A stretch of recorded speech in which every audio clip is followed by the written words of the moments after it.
Hello and welcome.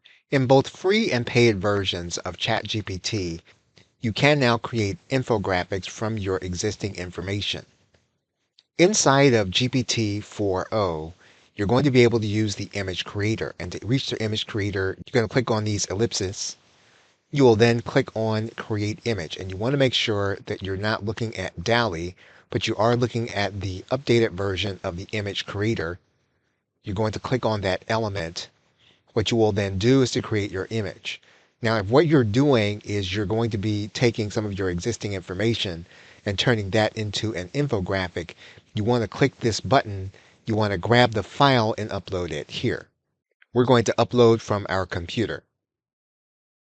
We're going to upload a PowerPoint presentation. What we're going to do is we're going to ask ChatGPT to take the major points of the presentation and to create an infographic from them. And once we have in a very simple prompt, we're then going to click enter.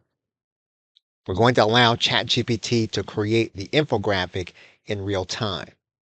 Now, this is not an instantaneous process in some cases, especially when you're creating an infographic. So you do want to give it time. If it does not return an image fairly quickly, what you may want to do is you may want to check to see if your memory is working properly. Now, in this particular case, it's just taking a long time because this is a complex piece of information, and we are also asking it to do something complex, which is to create an infographic.